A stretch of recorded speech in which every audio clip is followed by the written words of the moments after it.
পারবো না দেখে আমার হবু স্বামী আমাকে প্রত্যাখ্যাত করে চলে যায় বিয়ের মাত্র 21 দিন আগে। যার সাথে আমার 6 বছর প্রেমের সম্পর্ক ছিল, তিনি একটা মিনিট সময়ও নিল না আমাকে ফেলে চলে যেতে। তার দিক থেকে ভাবতে গেলে সে একদম ঠিক কাজ করেছে। আমি নিজেই তাকে ছেড়ে দিতাম, কারণ আমার জন্য সে পিতা হতে পারবে না এটা আমি কোনোদিনই চাইব না। তবে সে আজকে এতগুলো কথা বলার পর কলিজার ভেতরটা একদম ফেটে যাচ্ছে। খুব শূন্য লাগছে। যে মানুষটা আমাকে এভাবে আগলে রাখতো, সে এক নিমিষেই আমাকে এমন করে ছুঁড়ে ফেলে দেবে তা কল্পনাও করিনি। হাত পা একদম কাঁপছিল বাড়ি ফেরার সময়। মানুষটাকে আমি প্রচুর ভালোবাসি, এই জন্যই বোধহয়। বাড়িতে সবাই খুব খুশি, তাই প্রথমে গিয়ে সবটা মায়ের কাছেই বলি। আমার বিয়ে ভেঙে গেছে শুনে আমার চেয়ে বেশি কান্না আমার মায়ের চোখে। ওনাকে কারণটা জানাতে চাইনি প্রথমে, কিন্তু মা বারবার বলছিল ইরাদের সাথে কথা বলবে, সব ঠিক করে ফেলবে। এই জন্য বাধ্য হয়ে বলেছি, আম্মু, আমি আসলে তার যোগ্য না, আর আমাকে বিয়ে করলে সে কোনোদিন সন্তানের পিতা হতে পারবে না। তবুও আমার মা আমাকে বলছে আমি যেন মন খারাপ না করি, সেই রাতকে বোঝাবে। সে মুহূর্তগুলো আমি আম্মুকে বুঝাচ্ছিলাম যে ইরাদের অধিকার আছে সন্তানের পিতা হওয়ার। আমি তাকে কোনোভাবেই এই অধিকার থেকে বঞ্চিত করতে পারি না। তাই আল্লাহর দোহাই তোমাকে, প্লিজ আম্মু, তাকে তুমি কিছু বলতে যেও না। কথাগুলো কি সুন্দর করে আমি মাকে বলে যাচ্ছিলাম। যে মানুষটা আমার প্রচুর প্রিয়, সে মানুষটা আর আমার জীবনে থাকবে না। আর এই ডিসিশন শুধু তারই না, বরং আমার নিজেরও। কথাগুলো শুনে আমার মা অঝোর ধারায় কান্না করছিলেন। আমার মা কোনোদিনও চাননি আমার ভাগ্যে বারবার দুঃখ আসুক। মায়ের একটাই কষ্ট, কেন আমার ভাগ্যে বারবার এত কষ্ট আসে? আমি কি সুখী হওয়ার যোগ্য না? জীবনটা অত বড়ও না, কিন্তু সুখ আমার হাতের নাগালের বাইরেই রয়েছে সবসময়। মায়ের সাথে কথা বলে এসে বাথরুমে গেলাম। শরীরে অবশিষ্ট যতটুকু শক্তি ছিল, এখন যেন সেগুলো একদম নিঃশেষ হয়ে গিয়েছে। শাওয়ারটা ছেড়ে মেঝেতে বসে আছি প্রায় 1 ঘন্টা ধরে। সত্যি বলতে শরীরে না, বরং মনেই আর বিন্দু পরিমাণ শক্তি লাগছে না, যেটা দিয়ে আমি সবার মুখোমুখি হব। পুরনো সকল স্মৃতিগুলো মাথাচাড়া দিয়ে উঠল। ফিরে গেলাম ছোটবেলার সময়। আমার যখন মাত্র 8 বছর বয়স, তখন বাবা মারা যায়। আমি বাবা বলতে পাগল ছিলাম। আমার বাবা আমার সব ছিলেন। বাবাকে না দেখলে আমি 1 ঘন্টাও থাকতে পারতাম না। এই অল্প বয়সে আমার বাবা আমাদের ফেলে চলে যায় আল্লাহর কাছে, সেই তখন থেকেই আমি মনমরা হয়ে গিয়েছিলাম। আর জীবনে তুফান এসেছিল আমাদের মা মেয়ের। বাবা যাওয়ার 4 দিন পর থেকেই সবকিছুই বদলে যায়। আমাদেরকে আলাদা করে দেওয়া হয়। 5ম দিন থেকে দাদা দাদুর একটা পুরনো বাসা ছিল, সেখানে আমার আর মায়ের বসবাস শুরু হয়। আমার বাবা ছিলেন শহরের বিশাল ব্যবসায়ীদের মধ্যে একজন। যে বাবা মায়ের থেকে কোনোদিন কিছু নিতেন না, সবসময় বলতেন, মা বাবা আমাকে শিক্ষিত করেছেন, এবার আমার পালা পরিবারের সবাইকে দেখার। বাবার কারোরটাই আশা করতেন না কখনো। উল্টো যে বাড়িতে সবাই থাকে, এটা বাবার নিজের বানানো ছিল। এমন বাড়ি সে সব চাচাদের করে দিয়েছিলেন। তার ইচ্ছে ছিল সবাইকে সেটেল করে নিজের বাড়িঘর করবেন, কিন্তু আল্লাহ তাকে সময় দেননি। তার আগেই বাবা চলে গেলেন আমাদের ছেলে। এরপর সবাই খুব বদলে গেল আমার আর মায়ের সাথে। আমার বাবা, যে মানুষ নিজের কথা না ভেবে কোনো সেভিংস না করে দুহাত দিয়ে সবাইকে করে গেছেন, সেই বাবার শেষ চিহ্ন আমি আর আমার মাকে কেউ আর ভালোবাসলো না। চাচা চাচি দাদা দাদির সাথে এক বাড়িতে আমাদের আর ঠাঁই হয়নি, কারণ একটাই বাবা নেই। আমরা সামনে থাকলে চাচাদেরকে আমাদের দায়িত্ব নিতে হবে, এই জন্য তারা আমাদের আলাদা বাসায় দিয়ে দেয়। মায়ের তখন বয়স অত বেশি ছিল না, আর সে উচ্চশিক্ষিতও ছিল, তাই মা ভেঙে পড়েননি। মায়ের অনেক মনোবল সবসময় ছিল। কি কঠিন সময়টা মা আমাকে বুকে আগলে রেখে পার করেছেন, যেন এক পাহাড় তিনি অদৃশ্যভাবে ভেদ করেছেন নিজ হাতে। আর আজকে সেই মা হাউমাউ করে কাঁদছেন আমার জন্য। অসহনীয় কষ্ট লাগছে তাকে এতটা ভেঙে পড়তে দেখে। আমার মা শুধু আমার বেলায় কষ্টগুলো নিতে পারে না কোনোদিন, এছাড়া সে জীবনের অনেক চড়াই উতরাই পার করেই এসেছেন। মা যখন শুরুর দিকে আমাকে নিয়ে সে পুরনো বাড়িতে থাকতে শুরু করলেন, আমাদের চলতে খুব কষ্ট হতো। ঘরে খাবারটুকু জোগাড় করতে মায়ের প্রচুর পরিশ্রম করতে হতো, কারণ চাকরি বললেই পাওয়া যায় না। নানা নানুর বাসা থেকেই সাপোর্টটি আসতো আমাদের।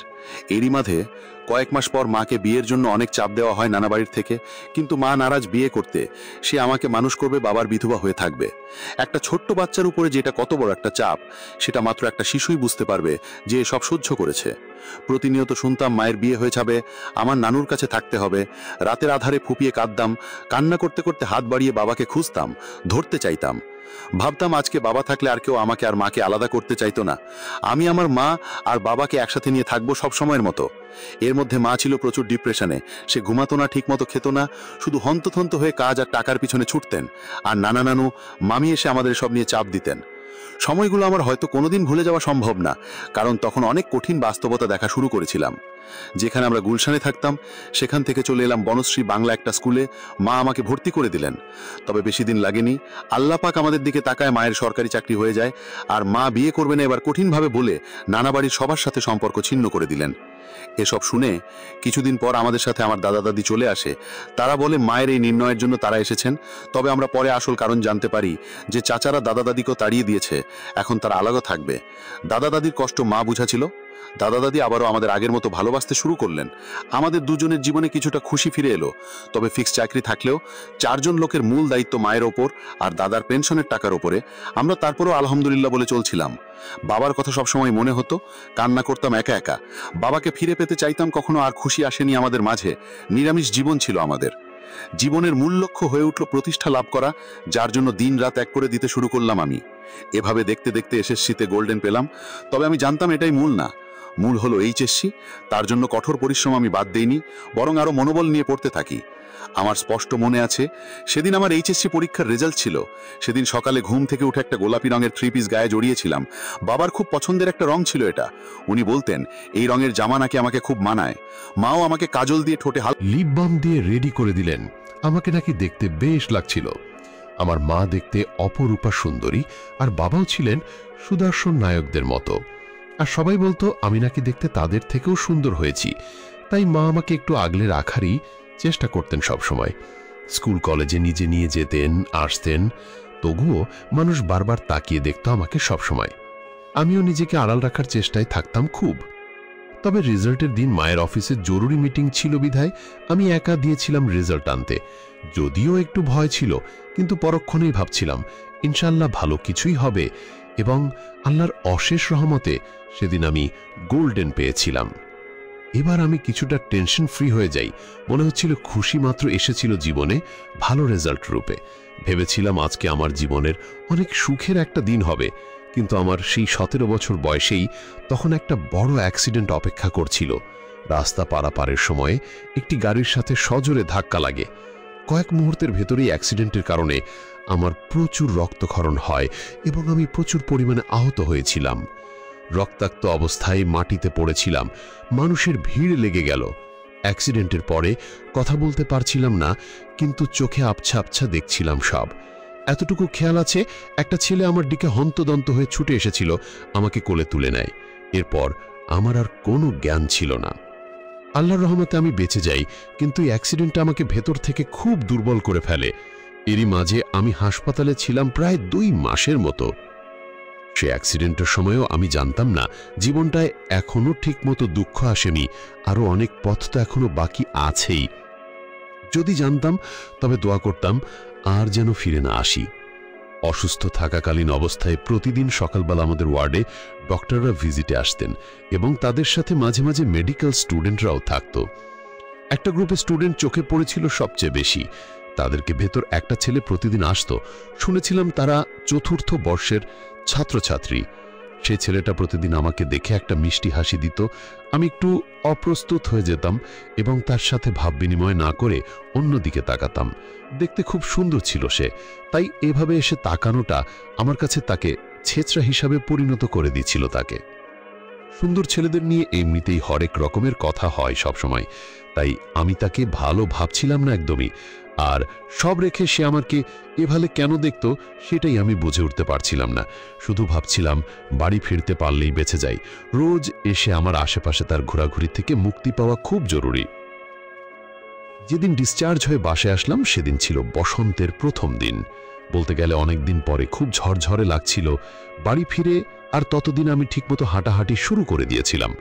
পড়ন্ত বিকেলে বারান্দায় বসেছিলাম, জানালা দিয়ে বাইরে দেখছিলাম আর চা খাচ্ছিলাম। শো শো বাতাস বইছিল, মনোরম পরিবেশ দেখতে বেশ লাগছিল। হঠাৎ চোখে পড়ে একটা গাড়ি আমার বাসার নিচে এসে থামল এবং গাড়ি থেকে সেই ছেলেটাই নেমে এলো। ফর্সা চেহারা, চোখে সানগ্লাস, তার পরনে ব্ল্যাক শার্ট, স্লিভস ফোল্ড করা, উচ্চতা আনুমানিক 5-10 থেকে 11-র মধ্যে হবে। সব মিলিয়ে খুবই আকর্ষণীয় লাগছিল তাকে দেখতে। সে গাড়ি থেকে নেমে এদিক সেদিক তাকালো এবং ওপরে আমাকে দেখলো ওক পলক তাকিয়ে, আর সাথে সাথেই আমাদের বাড়িতে ঢুকে গেল। আমি কিছু বুঝে ওঠার আগেই কলিং বেল বাজলো। এদিকে আমি তো রাগে গজ গজ করছিলাম। কত বড় সাহস, আমার বাড়ি পর্যন্ত চলে এসেছে। সে দেখতে সুন্দর, স্মার্ট বলে এভাবে বাসায় এসে পড়বে নাকি? আজকে একে ভালো মতো শিক্ষা দেব, যাতে আর কোনোদিন সাহস না পাই এভাবে বাসায় আসার। উঠে আমি বাইরে আসলাম, কিন্তু বাইরের দৃশ্য দেখার জন্য আমি মোটেও প্রস্তুত ছিলাম না। বাইরে গিয়ে দেখি ছেলেটাকে জড়িয়ে ধরে আমার দাদু কান্না করেই চলেছে। আর সে আমাকে দেখে আগের মতো একটা হাসি বিনিময় করে আবার দাদুকে নিয়েই ব্যস্ত হয়ে গেল। এদিকে এসব কি হচ্ছে দেখে আমার মাথা খারাপ হয়ে যাচ্ছে, কারণ দাদু এমন একজন যে সহজে কারো সাথে কথা পর্যন্ত বলে না। আর এইদিকে এই ছেলেকে জড়িয়ে ধরে সে কান্না করে যাচ্ছে। আমি যে সেখানে 2 মিনিট ধরে দাঁড়িয়ে আছি তাও উনি দেখেননি। রাগের মাত্রাটা আরো একটু বাড়ল। আমি নিজে থেকেই বললাম, দাদু। আর এরই মাঝে দাদু আমাকে দেখে খুশি হয়ে বললেন, দেখো রুহি, ইরাদ এসেছে। যে মেয়ের বিয়ে হওয়ার ঠিক 21 দিন আগে বিয়েটা ভেঙে যায়, তার ভেতরের হাহাকার একমাত্র তারই মতন ভুক্তভোগীরাই বুঝতে পারে। আমি আগে এই জিনিসটা বুঝতে পারতাম না, কিন্তু আজকে থেকেই কষ্টটা সহ্য করার ক্ষমতা ধারণ করতে শুরু করেছি। আমি খুব সহজে সবকিছু মেনে নিতে পারি, তাই এই ব্যাপারটার সাথেও খুব সহজেই খাপ খাইয়ে ফেলতে পারবো ইনশাল্লাহ। তবে ভেতরটা তখনই বেশি পুড়ে যায় যখন 6 বছরের প্রেমের মুহূর্তগুলো মনের জানালায় উকি দেয়। আমাদের দেখা, সেই থেকে প্রণয় এবং তারপর তার বাগদত্তা হওয়া, এসব কিছুই আমার ভেতরটাকে আরো শূন্য করে দিচ্ছে। আমার জ্ঞান হওয়ার একদম শুরু থেকে এই পর্যন্ত সবগুলো স্মৃতি চোখে ভেসে উঠছে। প্রায় সন্ধ্যা হয়ে গেছে, আমি কোনো রকম এসে বিছানায় গা এলিয়ে দিয়েছি। এরকম এক সন্ধ্যার সময় এটার সাথে আমার জীবনে প্রথম কথা হয়েছিল। আর আজকে এমন এক সন্ধ্যায় আমি নিঃস্ব হয়ে গেছি। কি অদ্ভুত রং জীবনের! এই কখনো রংধনুর 7টি রং নিয়ে সাজিয়ে দেয়, আবার এই কখনো সাদা কালো করে ফেলে। এরই মাঝে আমাদের 2-3 জন কাছের বন্ধুরা ফোন করছে। সবাই নিশ্চিত খবর পেয়ে গেছে ইতিমধ্যে যে আমাদের বিয়েটা হচ্ছে না, আর তাই আমাকে ফোন দিচ্ছে সবটা জানার জন্য। কিন্তু আমি কাউকে জবাবদিহি করতে পারবো না। মুখ দিয়ে আসলে কথা বলার কোনো রকম শক্তি বা সাহস আমার নেই। জীবন থেকে 2টা খুশি একসাথে আমার দূর হয়ে গেছে। প্রথম ভালোবাসার মানুষের স্ত্রী হওয়ার, আর দ্বিতীয় হলো কোনোদিন মা হওয়ার। এটা যে একজন নারীর জন্য কতটা কষ্টকর তা একমাত্র সেই মেয়েটাই বুঝতে পারে। তবে আমি জানি আমার ভেঙে পড়লে চলবে না, শক্ত হতে হবে। এভাবে নিজের কষ্টটা যদি সবাইকে দেখিয়ে দেই, তাহলে তো কোনো রকমই আমার পরিবার স্বাভাবিক হতে পারবে না। আমার ভালোবাসার প্রতিটা মানুষ আমার জন্য কষ্টে থাকবে, আর আমি দুর্বল হলে এই সমাজ আমার উপরে হাসবে, তারা আমাকে বাঁচতে দিবে না। আর আমি জীবন দিয়ে দেওয়াও সহজ না। আমি যদি স্বার্থপরের মতো নিজেকে শেষ করি, তাহলে আমার বিধবা মা, বুড়ো দাদু বেঁচে থেকেও মরে যাবে। তাদের সাথে আমি অন্যায় করতে পারি না। যে বিধান বিধাতা আমাকে লিখে দিয়েছে আমি নিশ্চয়ই খণ্ডাতে পারবো না, কিন্তু হ্যাঁ, মেনে নিয়ে ধৈর্য ঠিকই ধরতে পারবো। আজকে কোনো পেশেন্ট দেখেনি ইরাদ। এই কতদিন খুব বেশি কাজ নিয়েছিল ইরাদ, যেন আগামী 14 দিনের ভেতরে নিজের বেশিরভাগ রোগী সে দেখে নিতে পারে। এরপর দীর্ঘ 1 মাস ছুটি কাটাবে তার স্ত্রী রুহির সাথে। তবে এখন আর প্রয়োজন নেই, কারণ বিয়েটাই তো হচ্ছে না। যেখানে এমন কিছু হবেই না, সেখানে ছুটি কাটানোটা বোকামি ছাড়ার কিছুই না। খুবই স্বাভাবিকভাবে আজকের সব কাজ ক্যান্সেল করে বাসায় ফিরে গিয়েছে। ইতিমধ্যে ইরাদের মা ইমা খবর পেয়ে গেছে যে ইরাদ আর রুহির মধ্যে ঝামেলা হয়েছে কিছু একটা নিয়ে, আর ইরাদ নাকি বলেছে রুহির সাথে তার বিয়ে হবে না। সাধারণত যে কোনো মায়ের অবস্থা খারাপ হয়ে যাওয়ার কথা এমন একটা কথা শুনতে পেলে যেখানে তার সন্তানের বিয়ে মাত্র 21 দিন পরে। তবে এখানকার স্থিরচিত্র ভিন্ন। শুধু ভিন্ন না, পুরোই অন্যরকম। ইমা ফোনের ওপার থেকে এই খবর পাওয়া মাত্রই খুশিতে ঝুমে ওঠে। ফোন রাখার পর থেকে তার মুখে ফুটে উঠেছে একটা প্রশস্ত হাসি।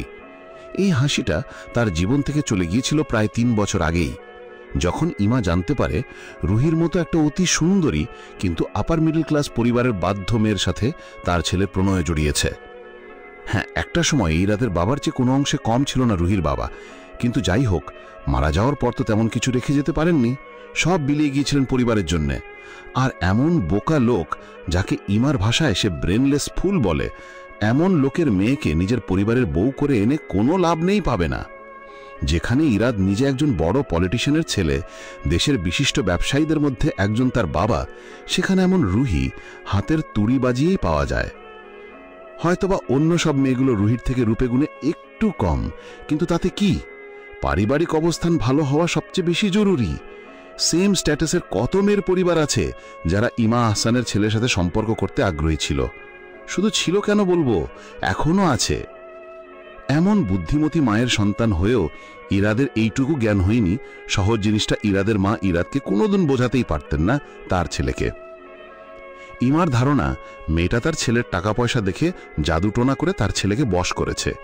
এই জন্যই তো ইরাদ কোনোভাবে মানতেই চাইতো না ইমার কথাগুলো।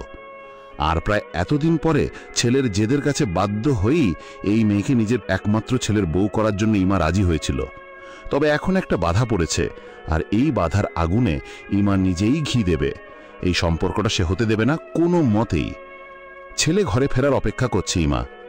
মিনিট কাটছে, ঘন্টা কাটছে, অপেক্ষা প্রহর তো শেষ হচ্ছে না। রাত 11টা বেজে গেছে, ইরাদ এখনো এলো না বাসায়। ড্রাইভারকে ইরাদ আগেই ছুটি দিয়েছে, তাই তার কাছেও কোনো খোঁজ নেই। এবার ইমার টেনশন হচ্ছে। ইমা তার স্বামী দাহিন সাহেবকে ফোন করলো, যিনি বর্তমানে মিয়ামিতে আছেন একটা বিজনেস ডিলিংস করার জন্যে। হ্যালো, ছেলে তো এখনো বাসায় ফেরেনি, আমি প্রচুর টেনশন করছি। কিছু হয়েছে? ও রুহিকে বিয়ে করবে না, আজকে ডিসিশন নিয়েছে। Are you sure? শুনলাম তো তাই। আমি দেখছি। এবার ইমা একটু রিল্যাক্সড হতে পারছে, কারণ সে জানে কিছুক্ষণের ভেতর চাইলেই ইরাদের বাবা ওর খোঁজ সে বের করে ফেলতে পারবে। ফোন রাখতেই ইরাদ বাসায় আসে। ইরাদকে দেখে ইমা ছুটে যায়। কোথায় গিয়েছিলে তুমি? সবকিছু ঠিক করতে। কথাটা শুনে ইমা এক পা পেছনে চলে যায়। ইরাদ কি রুহি আর তার মধ্যেকার সব ঝামেলা মিটিয়ে ফিরল? কি ঠিক করতে? কিছুটা ভীতি নিয়ে কথাটা জিজ্ঞেস করল ইমা। ইরাদের চোখ দুটো কর্মচার লাল হয়ে আছে। সে ঠিকমতো যে দাঁড়াতে পারছে না এটা মাত্র লক্ষ্য করল ইমা, এবং আরও কিছুটা উদ্গ্রীব হয়ে ওঠে। উত্তরের অপেক্ষা না করেই প্রশ্ন করে, ইরাদ, হোয়াট হ্যাপেন্ড? বলো। আমি রুহিকে বিয়ে করব না। Everything is over. সবকিছু ঠিক করতে গিয়েছিলাম, সবকিছুই ক্যান্সেল করে আসছি। আর কেউ এই ব্যাপার নিয়ে একটাও প্রশ্ন তুলবে না ফ্রম টুমরো মর্নিং। ইরাদ, কি বলছো? ইটস ওভার মম। আমি ঘুমাবো, প্লিজ ডোন্ট ডিস্টার্ব মি। কথাটা বলে ইরাদ আর 1 মিনিটও অপেক্ষা করে না মায়ের কোনো উত্তর শোনার জন্যে। ওপরে এসে শাওয়ার নেয় ইরাদ। ফ্রেশ হয়ে কোনোভাবে ঢুলতে ঢুলতে এসে বিছানায় বসেও। হাতের ক্ষতটা থেকে প্রচুর রক্তক্ষরণ হচ্ছিল ওর। এখন রক্ত আসা বন্ধ হয়ে গেছে। ক্ষতটার জ্বালা পড়ার অনুভূতিটা ফিকে লাগছে মনের ক্ষতর কাছে। ফর্সা চেহারাটা লাল বর্ণ ধারণ করেছে, মাথাটা প্রচুর ঘুরছে। একদম অসহনীয় মাত্রার শীর্ষবিন্দু কাকে বলে এটা ইরাদ বুঝতে পারছে। তবে অতিরিক্ত ড্রিঙ্ক করার কারণে চোখের পাতা আস্তে আস্তে বুজে আসছে। একটা সময় না চাইতেও ইরাদ ঘুমের দেশে তলিয়ে গেল, অথবা এটাও বলা যায় সে কিছুক্ষণের জন্য অতিরিক্ত ড্রিঙ্ক করার দরুন জ্ঞান হারিয়ে ফেলে। এদিকে সারাটা রাত চোখের দুটো পাতা এক করতে পারেনি রুহি। কিছুক্ষণ পরপরই ডুকরে কেঁদে উঠছে। আগে যখন খুব কষ্ট লাগতো তখন তো ইরাদকে বলতো রুহি। রুহির জীবনে এই 6 বছরের ভেতর যত দুঃখ এসেছে সবটার মধ্যে ইরাদ এসে রুহির ঢাল হয়ে দাঁড়িয়েছে। কষ্টগুলো রুহিকে ব্যথিত করেছে, কিন্তু ক্ষতি করতে পারেনি। ইরাদ রুহিকে ছুতেও দেয়নি। আর আজকে রুহির জীবনের সেই ইরাদ একদম চলে গেছে। ফজরের নামাজে রুহি সেজদায় গিয়ে প্রচুর কান্না করল, আর মনে মনে শপথ নিল আর কান্না করবে না। আল্লাহ যেন সব সহ্য করার ক্ষমতা তাকে দেয়। শক্ত না থাকলে যে সমাজ ওকে কুড়ে খেয়ে ফেলবে, আর এই আগুনে শুধু রুহি না, ওর পুরো পরিবারটাই জ্বলে যাবে। সকাল থেকেই বাইরে গেলে বিয়ে নিয়ে 50টা প্রশ্ন উঠবে, যে সব প্রশ্নের উত্তর রুহিকে দিতে হবে কোনো রকম কান্নাকাটি ছাড়া, নিজেকে প্রচুর কঠিন রেখে। নামাজ ছেড়ে রুহি নিজের মোবাইলটা বন্ধ করে দিল। কিছুক্ষণ পরে সিমটাও ভেঙে ফেলে দিল, কারণ যদি ইরাদ আবার উইক হয়ে যায়, কোনোভাবে ওকে কল দিয়ে ফেলে, তাহলে রুহি যে নিজেও দুর্বল হয়ে যেতে পারে, আর এইভাবে সে ইরাদকে ঠকাতে পারবে না। ইরাদ, তুমি আমাকে যত কটু কথাই শোনাও না কেন, তুমি আমাকে আজ পর্যন্ত যতটা ভালোবাসা দিয়ে এসেছ, তার কাছে আমি একে তুচ্ছ বিষয়ই ভাবব। তুমি দূরে থেকেও খুব ভালো থেকো, আমি এটাই চাই। কথাগুলো হলো নিজের ঝড় ওঠা হৃদয়কে শান্ত করার জন্য। রুহির অপরূপ সুন্দর চেহারাটা একদিনেই মলিন হয়ে গেছে। বিয়ের কথা লাগার পর থেকে যে রূপ বেড়ে গিয়েছিল, সেই রূপ আজকে কয়েক ঘন্টার ব্যবধানে ম্লান হয়ে গেছে। রুহি জানে ইরাদ এমনিতে ওর চেয়ে ভালো মেয়ে ডিজার্ভ করত, তবুও তো ইরাদের আপ্রাণ চেষ্টা, ভালোবাসার জেদের কাছে রুহি হেরে গিয়ে ওর জীবনে এসেছিল। কিন্তু এখন রুহির এমন অক্ষমতার পরে কিভাবে রুহি ইরাদকে বিয়ে করে নেবে? এটা অসম্ভব। আর এই জিনিসটা ইরাদ নিজে থেকেই যে বুঝেছে। মন কি দূরে রেখে যে ডিসিশন নিয়েছে ইরাদ, বিবেক দিয়ে ভাবতে গেলে রুহি পরিপূর্ণ খুশি হয়েছে। কিন্তু ওই যে মানুষের মন স্বার্থপরের মতো কষ্ট পায়। ভালোবাসাটাই এমন, আমরা জানি কোনটা ভালো, তবুও দুঃখ পাই। দুপুর 2:30, রুহি ঘুমাচ্ছে। তাই রাফিয়া রুহিকে ঘুম থেকে জাগাচ্ছে না। মেয়েটার কষ্টগুলো বা অতীত নিয়ে আর একবারও কোনো শব্দ উচ্চারণ করবে না কেউ এই বাসায়, অথবা ইরাদ নামের কেউ যে ছিল তাহার কথাটাও মনে রাখবে না। সালেহা অর্থাৎ রুহির দাদি কোনোভাবেই মানতে নারাজ ইরাদ এভাবে রুহিকে কষ্ট দিয়েছে। উনি চান ইরাদের সাথে কথা বলতে। তবে রাফিয়া মেয়ের জন্য শাশুড়িকে সবকিছু বুঝিয়ে বলেছেন সে যেন ইরাদের সাথে কিছু না বলে। এতে তার মেয়ের জীবনের কালো অধ্যায়টা বারবার খুলে যাবে আর মেয়েটার যন্ত্রণায় বাড়বে। ইরাদের প্রতি রাফিয়ার অনেক অভিমান আছে। ইরাদ রুহিকে আগলে রাখবে সারা জীবন, কোনোদিন কোনো দুঃখ পেতে দেবে না, এই ওয়াদা করেছিল। আর আজকে এভাবে বিয়ের আগেই শুধু তার মেয়েটার সন্তান জন্মদান অক্ষম বলে ফেলে চলে গেল। কেন এরকম করলো ইরাদ? বাচ্চা কি দত্তক নেওয়া যেত না? রাফিয়া রুহিকে আর 10 জন মেয়ের চেয়ে বেশি যত্ন করে বড় করেছে, গুণী করেছে। বইয়ের থেকে পাশ করা একটা ইঞ্জিনিয়ার তার মেয়ে বিশাল এক মাল্টিন্যাশনাল কোম্পানিতে সে চাকরি করছে। দেখতেও তার মেয়ে 100 জনের থেকে সুন্দরী। তাহলে কেন ইরাদ এমন করলো? এই মেয়েটার মনটা এত স্বচ্ছ যা মা হিসেবে রাফিয়াকে সব সময় গর্বিত করে। এই জন্য মেয়েকে যতটুকু সাপোর্ট একটা মা হিসেবে রাফিয়ার দ্বারা দেওয়া সম্ভব সে দেবে ইরাদকে ভুলতে, নতুন করে নিজেকে গুছিয়ে নিতে। তাই তো সুন্দর মতো মেয়ের পছন্দ রান্না করেছে সব আজকে রাফিয়া। গতদিন থেকে মোটামুটি রাফিয়া না খাওয়া। মেয়ে যেখানে এক ফোঁটা পানিও দিচ্ছে না মুখে, সেখানে মা হয়ে কিভাবে খাবার পেটে যায় রাফিয়ার? তবে না খেলে তো চলবে না, সব কিছু ঠিক করতে হবে। হয়তো সময় দরকার, কিন্তু সবটা ভুলে একদিন রুহিও সুখী হবে এই আশাই রাফিয়া করছে আর রাখছে আল্লাহর ওপরে প্রবল বিশ্বাস। তবে ইমা এই প্রথম রুহির ওপরে খুশি। আপদটা আমার ছেলেকে ছেড়ে গেছে, তবে অন্য মেয়ে হলে একবার তো আসতোই সব ঠিক করতে। তবে এই রুহি মেয়েটা বিহার মতো সবকিছু ঠিক করতে ছুটে আসেনি, বরং রুহির ফোন বন্ধ, সাথে রুহির মায়েরও। এটা অবশ্য শান্তি দিচ্ছে এই মাকে। বিকেলের দিকে ইরাদের ঘুম থেকে উঠে হাতের ব্যথা ও মাথার ব্যথা পাল্লা দিয়ে অতিষ্ঠ করে তুলেছে ইরাদকে। তাই ইরাদ অয়েন্টমেন্ট লাগিয়ে নিল হাতে আর মাইগ্রেনের মেডিসিন নিল। হঠাৎ করেই রুহির চেহারাটা ভেসে উঠল। যখন রাতে রুহি আর ইরাদের ঝগড়া হতো, রুহি সারা রাত কথা না বললেও ভোরে ইরাদের বাসার কেয়ারটেকার জুম্মন চাচাকে ফোন করে ইরাদের মাইগ্রেনের মেডিসিন খাওয়ানোর ব্যবস্থাটা ঠিকই করত। ইরাদ নিজে ডাক্তার হলেই কি, রুহি ছিল ইরাদের পার্সোনাল ডাক্তার, যে একান্ত ইরাদের সকল রোগ ব্যাধি চট করে ধরে ফেলত আর তার দ্রুততম চিকিৎসাও করে দিতে পারত। আজকে এইসব স্মৃতির পাতায় নাম লিখিয়ে চলে গেছে। তবে একটু আফসোস নেই ইরাদের এই নির্ণয়ের ওপর। আর এদিকে ইরাদের জন্য কিছু প্ল্যান করে রেখেছে ইমা, যা আস্তে আস্তে ওকে সবকিছু থেকে বের করে আনবে। তবে একবারে এই চাপ দেওয়া যাবে না, ছেলেটা এখনো ঘুম থেকেই ওঠেনি। ইরাদের ঘরে কয়েকবার কাজের লোক পাঠিয়ে খোঁজ করিয়েছে ইমা, কিন্তু ছেলের দরজা ভেতর থেকে বন্ধ আর জবাব আসছিল না। ইমা কাল রাতে ছেলেকে দেখে বুঝেছে রুহিকে হয়তো ইরাদ ছেড়ে দিয়েছে ঠিকই, কিন্তু ভালোবাসাটা এখনো আছে। এক রাতে তার ভালোবাসা হাওয়া তো হবে না। যে মেয়ের জন্য ছেলেটা অসম্ভব পাগলামি করেছে, তাকে কি এক নিমিষেই ভুলে যাওয়া সম্ভব? না, এটা সম্ভব না। আর তাই ইমা খুব বুদ্ধিমত্তার সাথে এবার রুহিকে ইরাদের মন থেকে ছুঁড়ে ফেলে দেবে। রুহি আর ইরাদের পথ আলাদা হয়ে গেছে নিজের ইচ্ছায়। তবে এবার তাদের মায়েরাও সব পুরনো স্মৃতি মুছে ফেলতে নিজেদের সন্তানদের সাহায্য করবে। তবে কাউকে অনেক ভালোবাসলে কি তার সব স্মৃতিগুলো মিটিয়ে দেওয়া সহজ? আপনাদের মতামত দিতে ভুলবেন না কিন্তু। সকাল 8টায় অফিসে যাওয়ার জন্য রেডি হচ্ছি, আর ভাবছি বিয়েটা যখন ভেঙেই গেল তাহলে আমার আর অফিস থেকে ছুটি নিয়ে কোনো কাজ নেই। আজকে ছুটির আবেদন করার কথা ছিল। ব্যাগ থেকে কাগজটা বের করে দুমড়ে মুচড়ে ফেলে দিলাম। তবে বাসা থেকে বেরোতে ইচ্ছা করছিল না, কিন্তু অফিসে না গেলে এত ভালো চাকুরিটা আমার ভেস্তেও তো যেতে পারে।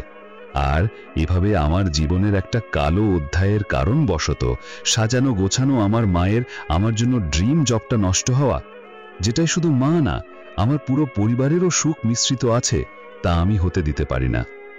জানি অফিসে গেলে যখন বলবো স্যার ছুটিটা আর লাগছে না। তখনই সবার অনেক প্রশ্ন শুরু হবে, কারণ আমার যে বিয়ে সামনেই এটা মোটামুটি সবাইরই জানা ছিল।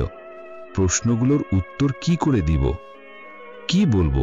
সবাই জানতো ইরাদ আমাকে প্রচুর ভালোবাসে, আর আমার কোনোদিন সন্তান হবে না দেখে সে আমাকে বিয়ে করবে না, সাফ মানা করে দিল। এই কথাগুলো মানুষকে বললে তারা আমাকে নিয়ে হাসাহাসি করবে নাকি করুণা করবে? আমি তো জোকার না যে কারো হাসির পাত্রী হব, আর না হতে চাই কারো করুণার পাত্রী। ব্যাপারগুলো নিয়ে কি বেশি বেশি ভেবে ফেলছি কিনা বুঝতে পারছি না, কিন্তু এতটুকু ভালোভাবেই জানি যে ইরাদকে ঘিরে এসব কথা আমার নিত্য কষ্ট হবে। ও কঠিন সিদ্ধান্তটা না নিলেও আমি নিজেই নিতাম।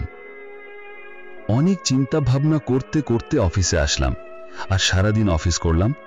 অবাক করার বিষয়, আমার বিয়ে নিয়ে যে কাছের কিছু বান্ধবীও যা এক্সাইটেড ছিল, তারা পর্যন্ত এই ব্যাপারে কোনো কথা বলছে না। বস নতুন কিছু প্রজেক্ট হাতে ধরিয়ে দিলেন, বললেন, দেখো রুহি, আমাকে এই কাজগুলো আগামী 35 দিনের ভেতর রেডি করে দেবে। অথচ উনি জানতেন আমি 17 দিন পর থেকেই ছুটি নিতাম আমার বিয়ে উপলক্ষে। তাহলে সবাই এরকম আচরণ করছে কেন? আমি সারা দিন এসব কিছুই ভাবছিলাম। আমার প্রতিটা কলিগ আমার সাথে একদম স্বাভাবিক আচরণ করছিল। বিয়ে নামক শব্দটা কারো মুখে উচ্চারিত হলো না পুরোটা দিনের মধ্যেও। কিন্তু কেন? এই প্রশ্নগুলো আমার মাথায় ঘুরঘুর করছে। এই ব্যাপারটা কি ইরাদ কোনোভাবে হ্যান্ডেল করেছে? কিন্তু ও তো বলেছিল আমার কোনো কিছুতেই আর ও নেই। হঠাৎ মনে পড়ল পুরনো স্মৃতিগুলোর কথা। ওই যে প্রথম দিন ইরাদ আমার বাসায় এলো, সেদিন থেকেই ও আমাকে আগলে রেখেছিল। না, সেদিন বললে আবার ভুল হবে। সেদিন থেকে না, তারও 2 মাস আগে থেকে সে আমাকে আগলে রেখেছে। দাদু যখন আমাকে ডাক দিল, রুহি এখানে আসো, ইরাদকে দেখে তখন আমি বের হলাম ওকে আচ্ছা মতো বকার জন্য। কিন্তু দাদু আমাকে কিছু বলতে দেওয়ার আগেই বলে দিলেন, আজ থেকে ইরাদের কাছে তুলে পড়বে। আমার তো চোখ কপালে উঠে গেল। এই ছেলের কাছে আমি পড়বো যে আমাকে ড্যাব ড্যাব করে তাকিয়ে দেখে? একে তো দেখেই আমার আগ উঠে গেছে। আমি দাদুকে বললাম, না, আমি কোচিংয়েই পড়ব, এর কাছে পড়ার কোনো দরকার নেই। আমি কপাল কিঞ্চিত কুঁচকে কথাগুলো বললাম। এর মধ্যে মা এসে আমাকে বলল, রুহি এমন করো না, এখন ইরাদি তোমার জন্য বেস্ট টিউটার হবে। ও কিন্তু অনেক ব্রিলিয়েন্ট, আর আমার রিকোয়েস্টেই তোমাকে পড়ানোর জন্য এসেছে। আর এর মধ্যে ইরাদ নিজে কিছুই বলছে না, আমার দিকে তাকিয়ে শুধু মিটমিট করে হাসছে। মায়ের কথার ওপরে আর কিছুই বলতে পারলাম না। তখনই মাথা এলো, কিন্তু মা, এই ছেলে তো। তখনই মা আমার দিকে কঠিন নজর দেয়। আমি তখন ঢোক গিলে বলি, মানে উনি তো ডাক্তার হবে আর আমি তো ইঞ্জিনিয়ারিং পড়তে যাচ্ছি, তাহলে কিভাবে হবে? আম্মু আমার দিকে তাকিয়ে হাসি দিয়ে বলে, ইরাদ 4 বছর আগে বুয়েটে ভর্তি পরীক্ষায় দ্বিতীয় হয়েছিল। আর এসব জানার পরই আমি ওকে রিকোয়েস্ট করে বললাম, যদি সময় থাকে তাহলে যেন তোমাকে এসে একটু পড়ায়। মায়ের কথা শুনে আমি তখন খানিকটা অসহায় হই। এখন আর বাঁচার উপায় নেই। আর চোখে তার দিকে তাকালাম, দেখি সে এবার আমার দিকে তাকিয়ে এক ভ্রু নাচিয়ে মজা নিচ্ছে। মেজাজটা গরম থেকে গরম হচ্ছে। তখনই মা বলল, তবে আজকে তোমার পড়তে হবে না। হাফ ছেড়ে বাঁচলাম। আর মনে মনে ভাবলাম, মায়ের আর দাদুর সাথে তোমার ভাবটা আমি কমিয়েই ছাড়বো, যদিও একটু সময় লাগবে, তবু কোনো ব্যাপার না। ইরাদকে আমি চাচ্ছিলাম তোমার সাথে পরিচয় করিয়ে দিতে, যেটা হসপিটালেই আমার করানো উচিত ছিল, কিন্তু পারিনি। এর মধ্যে ইরাদ বলল, আন্টি আজকে না হলে নাই পড়ালাম, কিন্তু ভর্তি পরীক্ষায় বেশি দিন বাকি নেই, তাই আজকে ওর পড়ার কি অবস্থা জেনে নেওয়া উচিত। আচ্ছা বাবা, তবে তুমি বসো, আগে নাস্তা করো একটু। আন্টি এখন তো প্রতিদিন আসবো, নাস্তা না হয়ে কাল করি। আমি খেয়ে এসেছি একটু আগেই, আজকে আর খাওয়া সম্ভব না। সে এগুলো বলছিল আর আমি মনে মনে ওকে ভাগানোর প্ল্যান করছিলাম। তাহলে বসো বাবা, আমি জুস করে দিই তোমাকে, এটা না করো না। আচ্ছা আন্টি। সবচেয়ে রাগ লাগছিল আমার পরিবারের লোকেরা একে এত মাথায় উঠাচ্ছিল, আর এদিকে একে আমার তো দেখেই গা জ্বলছিল। অতি সুন্দর ছেলে, এর এভাবে তাকানোটাও বিরক্ত লাগছিল। তার উপরে তার বেশভূষায় ও এত দামি গাড়ি দেখে বুঝেছিলাম তার তো টিউশনির কোনো দরকার নেই, তবে কেন এই ছেলে আমাকে পড়াতে আসলো বুঝতে পারছিলাম না। মা, রুহি, ইরাদকে তোমার পড়ার টেবিলে নিয়ে বসো। আচ্ছা মা। ছেলেটা আসার পর থেকে দেখছিলাম আমাদের পাশের বাড়ির আরিফা ও সামিয়া চুপি দিয়ে গেছে। সে যখন আসলো মোটামুটি সব মানুষ তাকিয়ে দেখছিল তাকে। যারা ওকে দেখছে ওদের কাছেই যাক, আসছে আমাদের বাসায় শান্তি নষ্ট করতে। একা ইরাদের সাথে বসে আছি পড়ার টেবিলে, আর ভাবছি দাদু থাকলেও পারত। প্রায় 2-3 মিনিটের মতো আমার বইগুলো ইরাদ খুঁটিয়ে দেখলো। আমি কোনো কথা বলছিলাম না। নীরবতা ভেঙে সে বলল, তো মিস রুহি, পারেন কিছু? তার মুখে প্রথম এমন কথা শুনে রাগটা আরো বেড়ে গেল। তখন আমি মুখ বাঁকিয়ে বললাম, না পারি না কিছু, আপনি আসতে পারেন। এবার দেখি সে হেসে দিয়ে বলল, great, so you are talented. আমি অবাক হয়ে জিজ্ঞেস করলাম, এক্সকিউজ মি? এসএসসি এইচএসসিতে কপি করে ইউ গট বৃত্তি, তো এটা বিশাল ব্যাপার। কথাটা বলে সে আমার বইগুলো দেখা শুরু করলো। হ্যাঁ, আর ভর্তি পরীক্ষায় কপি করা যাবে না, তো আমাকে পড়ালে আপনার মান সম্মান যাবে, তাই দয়া করে আপনি আসতে পারেন এখন। সেটা নিয়ে আপনার চিন্তা করতে হবে না।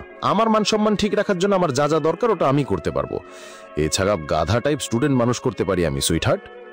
কি কি কি বললেন আপনি? রিপিট করতে হবে? কথাবার্তা মুখ সামলে বলবেন।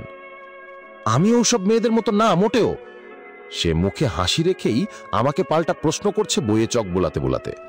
কোন সব মেয়ে? আপনি যেমন ভাবছেন সেই সব মেয়ে। এবার ইরাদ বইটা বন্ধ করে আমার চোখের দিকে চোখ রেখে বলল, আমি তো আপনাকে যেসব মেয়েদের মতো ভাবার দরকার তেমনি ভাবছি। So miss Ruhi, don't worry. কথাটা চেহারা একদম সিরিয়াস করে বললেন উনি। পরক্ষণেই এক চোখ টিপ দিয়ে সে বলল, না হলে অল্প বয়সেই চেহারায় রিঙ্কেল পড়ে যাবে। তার কথা শুনে আমি চোখ বড় বড় করে তার দিকে তাকিয়ে রইলাম।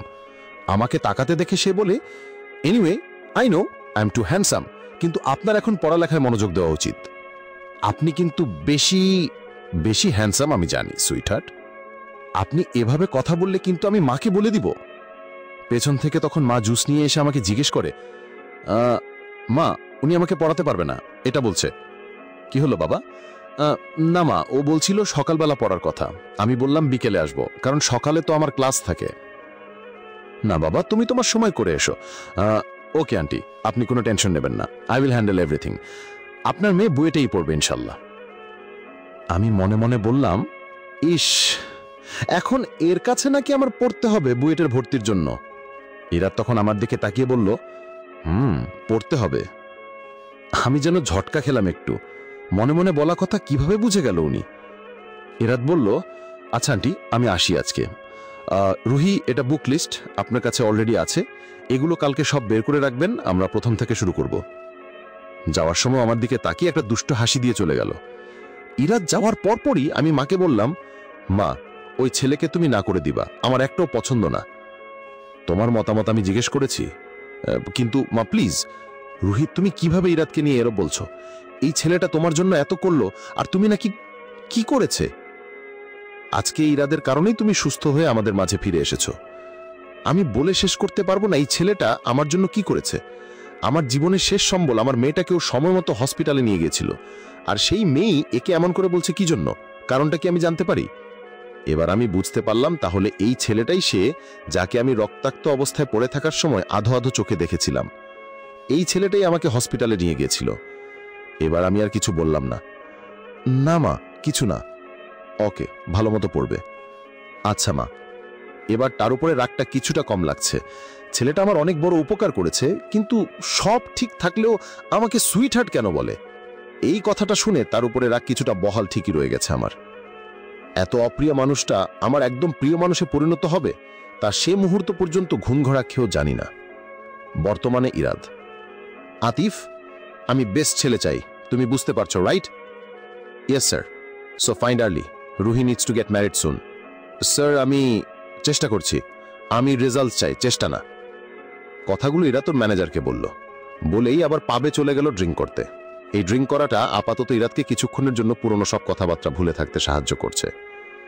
রুহি, ইরাদের প্রেম, বিচ্ছেদ এবং ভালোবাসার পরে কি হবে সবটাই আমি গল্পে জানাবো, তাই আপনারা ভাববেন না যে কিছু মিস হবে। আমার টিউশন স্যার দেখতে এত সুন্দর আর এমন দামি গাড়ি দিয়ে এসেছে, এটা দেখে পাড়ার প্রায় সব মেয়েদেরই একটা হিংসা লেগে গেল। কিভাবে যেন তারা রাতারাতি খবর পেয়েছে আল্লাহই জানে। আর এদিকে আমার মাথা খারাপ হয়ে গেছে কিভাবে এই ইরাদ নামক স্যারের থেকে পালানো যায়। পারলে ওদের কাছে তাকে দিয়ে আমি পালিয়ে যাই। আর এমনিতেও মেয়েদের অনেক বেশি ইন্টারেস্ট তার দিকে, সারাক্ষণ মেয়েরা আশেপাশে থাকে, স্পেশাল অ্যাটেনশন দেয়। একদিন তো এক মেয়ে তার হাত ধরে বলছিল, থ্যাঙ্কস ফর দ্যাট নাইট, তুমি এত ওয়াইন্ড, আইল নেভার ফরগেট ইট। ছেলেটা ব্যালকনিতে রেলিং থেকে পেছন ঘরে হেলান দিয়ে ওর দিকে তাকিয়ে, অর্থাৎ ওয়ালের দিকে মুখ করে বলল, প্লেজার ভ্যাবস। এই সব কিছুই আমি দেখেছি হাসপাতালে থাকতেই। একদম শুনতেই কেমন যেন লাগলো ব্যাপারটা। পরক্ষণেই ভাবলাম হতে পারে সে ওর গার্লফ্রেন্ড, আর এই জন্যই আমি কিছু মনে করিনি। কিন্তু এভাবে তার বাসায় এসে আমাকে পড়াতে ইন্টারেস্ট দেখানোটা আমার ভালো লাগেনি। তাই আমার জানতে হবে যে মেয়েটা তার গার্লফ্রেন্ড কিনা জানা প্রয়োজন। যদি হয় তবে তার আজকে সবটা আমি বলে দিব। আর আমি হাসপাতালে ঠিকই গিয়েছিলাম আজকেই চেক আপের জন্য, এবং লাকিলি মেয়েটার সাথে দেখা হয়ে গেল। তখনই তাকে দেখে আমি এগিয়ে গিয়ে বললাম, হাই আপু, আপনি অনেক সুন্দর। আমি রুহি, অনেকদিন এখানেই ভর্তি ছিলাম। আপনাকে প্রথম থেকে দেখছি। আপনি খুব সুইট, কি সুন্দর স্টাইল আপনার। যতটা তাকে খুশি করা যায় ততটা বলে একটা সাশি দিয়ে তাকিয়ে রইলাম তার দিকে, আর মনে মনে ভাবছি এর এখন ইমপ্রেস হওয়া উচিত, না হলে জানাতে পারবো না ঘটনা। এইটা শুনে মেয়েটার তো মুখে একটা হাসি ফুটে ওঠে। সে আমাকে পাল্টা বলে, তুমিও? তোমাকে আমি আগেই দেখেছি। তোমাকে যে দেখবে সে খেয়াল করতে বাধ্য, বিকজ তুমি এত কিউট। টেক লাভ আপু। আচ্ছা আপু, আমি অনেক ভালো পেইন্টিং করি। আপনার আর আপনার বয়ফ্রেন্ডের একটা সুন্দর পেইন্টিং করতে চাই, যদি আপনি অনুমতি দেন। শিওর। এই বলে সে তার সাথে অন্য একটা ছেলের পিক দেখালো। আপু উনি? আমি বেশ অবাক হয়ে জিজ্ঞেস করলাম, কারণ এখানে ইরাদের ছবিটা চাচ্ছিলাম। আমার বয়ফ্রেন্ড। কেন? আপু একটা ফর্সা ছেলে দেখেছিলাম, উনি না আপনার boyfriend? That tall guy, you mean Irad? নামটা খেয়াল নেই, মুখে দাঁড়িয়ে আছে যে, তার কথা বলছিলাম। ইরাদ, ও সব মেয়েদের বয়ফ্রেন্ড। বলেই অট্টহাসি আসলো মেয়েটা। Sorry, he is not my boyfriend. ও সিঙ্গেল, আমার ক্লাসমেট। এবার আমি পুরো ইনফরমেশন বের করার জন্য বলে উঠলাম, তাহলে ওনাকে থ্যাঙ্কস দিচ্ছিলেন যে ফর দ্যাট নাইট? এবার মেয়েটা একটু আতঙ্কিত হয়ে বলে, মানে? আমি শুনেছিলাম আপনাদের কথা। আপনার আর ওনার কি চলছে তাহলে? তুমি কি এসব জানতে চাওয়ার? উনি কি আপনাকে জোর করেছে? দেখেন আপু, আমরা লিগ্যাল অ্যাকশন নিতে পারবো, আপনি ভয় পাবেন না। এমন ছেলে আছে কিছু, আমাকে বলুন, আমার এক ক্লোজ আপু লয়ার, আমি আপনাকে সাহায্য করতে পারি। এবার সে হেসে বলল, লিসেন কিডো, এমন কিছু না। আমার ব্রেকআপ হয়ে গেছিল, আর আমার আগে থেকেই ওকে ভালো লাগতো। আমার ইনফ্যাক্ট মোটামুটি সব মেয়েদেরই ওকে পছন্দ। তাই যখন চান্স পেয়েছি, I spend a night with him, nothing else. আর ও রিলেশন করার মতো ছেলে তো না, তাই আমি কিছু এক্সপেক্ট করতে চাইলেও পারতাম না। আই মিন, কোনো মেয়েই পারবে না, ইউনো, তাই আর কিছু না। মেয়েটার কথা শুনে আমি আকাশ থেকে যেন ধপ করে মাটিতে ক্লান্ত হয়ে পড়ে গেলাম। বাসায় ফিরে এলাম সাথে সাথেই। অনেক কিছুই ক্লিয়ার হয়ে এলো, সে যে কত বড় অসভ্য, এবং তার এত সুন্দর হওয়াটা আমার ভালো লাগছিল না। কথাটা কেউ শুনলে আমাকে পাগল ভাববে, কিন্তু আমার তো কথাতে বেশ লজিক আছে। সে দেখতে এত ভালো, এত ধনী, তার বাবার পরিচয় আজকে কিছুক্ষণ আগে রুফাইদার কাছে শুনেছি, মানে বান্ধবীর কাছে। তারপরেও আমার মতো মিডল ক্লাস মেয়ের প্রতি তার ইন্টারেস্ট কেন থাকবে এত বেশি, যার জন্য সে বাড়ি পর্যন্ত চলে আসবে, তাও টিউশন দিতে? এই ছেলের কি টিউশন দেবার কোনো প্রয়োজন আছে? তারপরেও সে এসেছে, তার মতলব অন্য কিছু।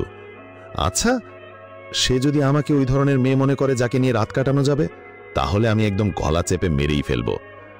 কথাগুলো একদমে বলে ফেললাম রুফাইদার দিকে কঠিন দৃষ্টি নিয়ে। আমার কথায় রুফাইদা কপাল কুঁচকেই কিছুটা চিন্তিত ভঙ্গিতে বলল, কিন্তু আমার মনে হচ্ছে না এমন কিছু। কেমন কিছু? আমি ওর অর্ধেক কথায় কিছুই না বুঝে জিজ্ঞেস করলাম, কেমন কিছু রে? এই যে তুই এত বড় ছেলেটাকে একলা গলা চেপে মেরে ফেলবি। বলেই ফিক করে হেসে দিল। রুফাইদার সারাটা জীবনের একটাই কাজ, আমি সিরিয়াসলি কিছু বললে সে একটা না একটা ফাজলামো করেই ছাড়বে। আজকে আমি বেশি সিরিয়াস মুডে, তাই তার ফাজলামো উপেক্ষা করে বললাম, শোন, একটু পর তো আমাকে পড়াতে আসবে ইরাদ নামক আপদটা। আমি কি করি বলতো? জানিস না? কি? গলা চেপে ধরবি, আর আমি এসে ওকে উদ্ধার করব নায়িকার মতো, তারপর ধরে নিয়ে বিয়ে? একদম উচ্চস্বরে ও হেসে উঠে আমাকে এগুলো বলে। আচ্ছা শোন, আমি একা পড়ব না, তুইও প্লিজ আমার সাথে পড়তে বসিস। আমি বিবিএতে ভর্তি হব বোকা, তোর সাথে ইঞ্জিনিয়ারিং এর বিষয়ে কি প্রিপারেশন নিব বলতো? আমি কমার্সের না। প্লিজ সাথে থাক না, আমার একা ভালো লাগছে না, প্লিজ। আচ্ছা, আমি থাকবো। বাইরে আবহাওয়া একদম শীতল আজকে, হালকা রোদ, মিষ্টি বাতাস। ঠিক 4টের দিকে ইরাদ আসলো গেটে। কলিং বেল বাজাতেই আমি উঠে গেলাম গেট খুলতে, আর মনে মনে বকা দিচ্ছিলাম তাকে। দরজা খুলে দেখি সে এসেছে, blue shirt, black pant, black জ্যাকেটটা হাতে নিয়ে, বুকে সানডাস্টটা রাখা। আমাকে দেখেই হাসি দিয়ে বলল, hi sweetheart, you look so deadly gorgeous, wearing same colour by the way. আমি ভ্রু কুচকে ফেললাম সাথে সাথে। আপনি আমাকে আবারও? কথা শেষ করার আগেই সে বলল, সুইট হার্ট বললাম। আই নো সুইট হার্ট, না লেট মি ইন। এভাবে গেটে দাঁড়িয়ে আমাকে দেখা লাগবে না, নটি গার্ল। আমি আপনার কথা বলতে না দিয়ে সে নিজেই বলে পাশ কাটিয়ে ভেতরে চলে এলো। আমি দরজা বন্ধ করে মনে মনে বললাম, ছুটাচ্ছি তোমার সুইট হার্টগিরি। ভেতরে যখন রুফাইদাকে দেখবে, দেখি কেমন করে সুইট হার্ট ডাকো। হ্যাঁ। মা বসে বসে অফিসের কাজ করছিল। মাকে বললাম, রুহি, ইরাদ এসেছে। রুহি এভাবে, হ্যাঁ এভাবে বলতে হয় না, স্যার এসেছে বলতে হবে। তাহলে বলছো না কেন মামনি? কারণ তাকে আমার পছন্দ না। কি করেছে ও? এখন মাকে তো আমি বলতে পারি না এই ছেলে আমাকে সুইট হার্ট ডাকে, ফ্লার্ট করে। এমনি। তাহলে এখন পড়তে যাও, এমনিতেই ভালো লেগে যাবে যেদিন দেখবে বুয়েটে চান্স হয়ে গেছে। মাকে বলে লাভ নেই, বুঝেছি। হাত খোপা বাঁধতে বাঁধতে ঘরে যাওয়ার আগে পাশের আয়নায় একবার নিজেকে দেখে নিলাম। Blue long kalij divider salwar সাথে ব্লু জর্জেটের ওড়না পরা। আমাকে রোজকার মতো স্বাভাবিকই দেখা যাচ্ছে। আমাকে গর্জিয়াস বলল কেন? আমি আরেকটু সময় নিয়ে ভালো মতো তাকিয়ে দেখি, না, চেহারায় আজকে একটু ক্রিমও দেওয়ার কথা মনে ছিল না জনাবের আসার আতঙ্কে। ঠোঁটে হালকা লিপ বামটাই দিয়েছি একটু আগে গোসল থেকে আসার পর, আর হালকা পারফিউম যেটা সবসময় থাকে। নির্ঘাত আবারও ফ্লার্টই করল সে। এমনই সময় দেখি ফোনের তাকিয়ে রুফাইদা হাসতে হাসতে মেন দরজার দিকে যাচ্ছে। এই কোথায় আছিস? বাসায়। তুই তো আমার সাথে থাকবি, এখন কেন যাচ্ছিস? জরুরি কাজ আছে। তোর সাইয়া তো জোস, বিয়েটা করে ফেল, থাক এখন, বাই। আমি কিছুই বুঝে উঠতে পারলাম না, তবে মাথায় এটাই ঘুরছে আমার এখন একাই পড়তে হবে তার কাছে। ঘরে ঢুকতেই দেখি ইরাদ এক পায়ের ওপর পা তুলে দিয়ে আয়েশ করে বসে আছে। আমি কিছু বলার আগেই সে বলেন, সুইটহার্ট, পড়ার সময় তুমি আর আমিই থাকবো, হ্যাং আউটে গেলে ফ্রেন্ডসদের নেব, ওকে? এক্সকিউজ মি, আপনার সাথে কে যাবে হ্যাং আউটে? মিস্টার, দেখেন আমি ওই ধরনের মেয়ে না। ইরাদ কোনো কথা না বলে উঠে সোজা আমার দিকে এগিয়ে এলো। ওর কাছে আসা দেখে আমি এক পা করে করে পেছন যাচ্ছিলাম, আর ও কাছে আসছিল। ঘরে কেউ নেই। আমার কিছুটা ভয় লাগছিল। পেছনে দেয়াল ছিল, আমার আর যাবার কোনো জায়গা ছিল না। সে একদম কাছে আসার ফলে আমি চোখ বন্ধ করে ফেলি। দরজা বন্ধ করার খট শব্দে আমি তাকাই। তখনই সে আমার কানের কাছে এসে বলে, তুমি হ্যাং আউটে যাওয়ার মেয়ে না? থাক সুইটহার্ট, তাহলে আমরা ঘরেই করব। বলেই সে সরে গেল। তার কথাতে আমি অগ্নিদৃষ্টি নিক্ষেপ করায় সে চেয়ারে বসতে বসতে বলল, চেল। আমি চিল করার কথা বলেছি, that too after your exam, not now. আর এসিটা অন করো তো। যেই গরম, এমনিতেই আমি এত হট সুইটহার্ট, আর তুমি এই ওয়েদারে আমার মতো হট একটা ছেলেকে এসি অফ করে বসিয়ে রাখবে? Not fair. আমি কপাল কুঁচকে এসি অন করে রিমোট টেবিলে রাখলাম, আর বুঝলাম তাহলে সে এসির জন্য দরজা বন্ধ করতে উঠেছিল। অন্য কিছু না, হয়তো আমি বেশি বেশি ভেবে ফেলছিলাম। আমাকে অন্যমনস্ক দেখে সে বলে, তুমি না সুইটহার্ট অনেক টাইম ওয়েস্ট করো পড়াশোনা না করে, সো বই নিয়ে বসো আর্লি। আমি বই নিয়ে বসে তাকে বললাম, আমার ফ্রেন্ড অনেক উইক পড়ালেখায়, তাই ওর হেল্প লাগবে, আর কাল থেকে ও পড়বে আপনার কাছেই, আমার সাথে না হলে হবে না। ওর এখন আলাদা টিউটার রাখার টাকা নেই। কোন সাবজেক্টে ও উইক? কেমিস্ট্রিতে। ওকে, ওয়েট। এটা ভুলে সে তার মোবাইলে দেখে একটা হাসি দিয়ে বলল, প্রবলেম সলভড। মানে সুইটহার্ট, তুমি এতটা চালাকু না যতটা নিজেকে ভাবো। না মানে টাকা ছাড়া কেন পড়াবে? ডোন্ট ওয়ারি, আমার ফেভারিট কার নিচ্ছে তো, ও সবই করবে আমি যা বলবো। ওর আস্তে কথা আমি ঠিক শুনিনি। মানে এত মানে যদি ফিজিক্সের ইকুয়েশন সমাধানে জিজ্ঞেস করো, আই গেস বেশি বেনিফিট পাবা। আমি তার উপরে প্রচুর বিরক্ত থাকলো এটা বলতে বাধ্য, পড়ায় দারুণ, পুরো 2 ঘন্টা পড়ালো। তখন এদিক সেদিকের কোনো কথাই সে বলেনি। খুঁটিনাটি অনেক কিছুই মোটামুটি সাবজেক্টগুলোর সম্পর্কে জানতে পারলাম যা আগে পড়িনি। বোঝা গেল ছেলেটা পড়াশোনায় আসলেই মনোযোগী ছিল। যাবার সময় যখন হলো, আমি তখন মনে মনে হাঁপ ছেড়ে বাঁচলাম, আজকের মতো বিদায় হচ্ছেন উনি। সে বের হতে হতে বলে গেল, আচ্ছা সুইটহার্ট, ওয়ান মোর থিং, কেমিস্ট্রিতে তোমার আরও একটু ইমপ্রুভ করতে হবে রিয়েল লাইফে, এবং প্রতিদিন তুমি এই সময়টা এখন থেকে শুধুই আমাকে দেবে, অন্য কেউ নিতেও পারবে না। তাই মাথা খাটিয়ে উল্টাপাল্টা প্ল্যান বানিয়ে হসপিটালে গিয়ে জেমস বন্ড না সেজে পড়াশোনায় মনোযোগ দাও প্লিজ। সামনে এক্সাম, আর আমাদের ড্রিম কিন্তু বুয়েট। বলেই একটা হাসি দিয়ে চলে গেল। তার মানে আমি যে আজকে ওই মেয়ের সাথে দেখা করেছি উনি তাও জেনে গেছে, আর এতক্ষণ আমাকে কিছু বললেও নাই ব্যাপারে। ছেলেটার কি আরো একটা চোখ আছে যেটা আমার আশেপাশে লাগিয়ে রেখে গেছে? জোর কি সব ভাবছি আমি এগুলো। আর আমার ড্রিম না বলে উনি আমাদের ড্রিম কেন বলল? উফ, আই উইশ সে আমার লাইফ থেকে দূর হয়ে যাবে। ঠিক এইভাবেই প্রায় 2 মাস হতে চলল তার কাছে পড়ছি। তার আমার প্রতি অনাধিকার চর্চা বেড়েই চলেছে। এখন সে প্রতিটা কথায় একটা কথাই বলে, তুমি আমার। আমি রাগান্বিত চোখে তাকালেই সে বলে, এটা আজকের জন্য এনাফ। আমার মায়ের দাদুর সবার খুব খেয়াল রাখে সে। আমার তাকে ভালো লাগে না, কিন্তু তার ভালো দিকগুলো ঠিক ইগনোর করতে পারি না। তার আগের আচরণ মেয়েদের প্রতি আর এখন আমার পরিবারের মানুষগুলোর খেয়াল রাখা মিলছে না। কিছুদিন আগে আমি হিটস্ট্রোক করেছি রাস্তায়, তার 2 দিন পরেই ইরাদ মায়ের নামে নাকি লটারি তুলেছে। সেটা বাবদ একটা গাড়ি পেয়েছি আমরা। আরো অনেক জিনিস সে করছে আমাদের জন্য। আমাকে পড়াতেও সে কিচ্ছু নিচ্ছে না। তার এই সব কিছু কেন করছে সে আমি বুঝি না। ফ্লার্ট করার জন্য এক রুহিনী আমি যে আছি, না না, আমি মানলাম আমি যথেষ্ট সুন্দরী, কিন্তু এই দুনিয়ার রূপবতীদের অভাব তো নেই। তাহলে কেন সেই এত কিছু করছে? এখন সে আমাকে পড়ানো ছাড়াও দাদুর সাথে এসে প্রায় আড্ডা দেয়। তখন অবশ্য আমার সাথে তার কোনো কথা হয় না। মায়ের সাথে বসে ফাইলপত্রের হিসেব দেখতে হেল্প করে, আর সময় পেলে আমার দিকে তার সেই ড্যাব ড্যাব চাহনি আর হাসি দিতে ভুলে না। একদিন বিকালে রুফাইদা আমার বাসায় আসে। ওকে দেখেই আমি বলি, জানিস আজকে উনি কি করেছে? না দোস্ত, এটা জানি না, তবে অন্য একটা জিনিস জানি যেটা তুই জানিস না। কি জানিস? তুই মিস্টার ইরাদকে ভালোবাসিস। হোয়াট? ইয়েস, যেভাবে সারাদিন ওনার নাম জপতে থাকিস, সারাটা দিনে 24টা ঘন্টায় ইরাদ ইরাদ ইরাদ, তার মানে কি হতে পারে বেবি? আমি কোনো কথা না বলে রুফাইদার দিকে তাকিয়ে রইলাম। দেখতে দেখতে পরীক্ষার সময় চলে এলো। দিন দিন ইরাদেরও আমার প্রতি অধিকার বাড়তে শুরু করে। যে অধিকারটা আমি তাকে কোনোদিন দিইনি, সে নিজেই এই অধিকার আদায় করে আমাকে অভ্যস্ত করে ফেলছিল। আমিও তার প্রতি আসক্ত হয়ে উঠছিলাম, কিন্তু বুঝতে পারছিলাম না। তবে এই সবের মাঝেও আমার লক্ষ্য থেকে আমি এক পাও সরে যাইনি, বরং ইরাদের সাপোর্ট পেয়ে আরো শক্তভাবে নিজেকে পরীক্ষার জন্য তৈরি করেছিলাম। বাবা মারা যাবার পর থেকে ধ্যানে মনে জ্ঞানে একটাই ছিল যে আমাকেও তার মতো হতে হবে। তাই প্রথম ধাপটা তার প্রফেশন নিয়েই শুরু করার কথা ভেবেছি। আমাকেও বুয়েট থেকেই ইঞ্জিনিয়ারিং পাশ করতে হবে। আমার বাবার স্বপ্ন ছিল আমিও ইঞ্জিনিয়ার হব, আর আমিও সেটা পূরণের কথা মাথায় রেখেছি। ঠিক পরদিন আমার পরীক্ষা। তার আগের দিন ইরাদ আমাকে সকালবেলা 10টার দিকে এসেছে পড়ানোর জন্য। প্রতিদিনের মতো মা অফিসে চলে যায় এমন সময়, আর দাদু যায় মেডিটেশন করতে। আমি বাসায় একা ছিলাম। দরজা খোলার পর প্রতিদিনের মতো ইরাদ আমার দিকে তাকিয়ে বলে, সুইটহার্ট, তুমি সুস্থ আছো তো? ঠিক আছি, আপনি আসেন ভেতরে। আমার কোনো প্রবলেম আছে কিনা তা খুঁজে দেখুন, রিভিশন করতে হবে। আমি তখন ঠিক করে চোখের পাতাও খুলতে পারছিলাম না।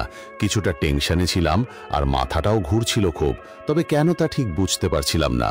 যদিও পুরো সিলেবাসটাই রিভিশন দিয়েছি, তবুও মনে হচ্ছে কিছু ছুটে যায়নি তো। একদম অস্থির হয়ে যাচ্ছিলাম। ঘরে আসতে গিয়ে আমি প্রায় মাথা ঘুরে দেওয়ালের সাথে মাথায় আঘাত লাগে।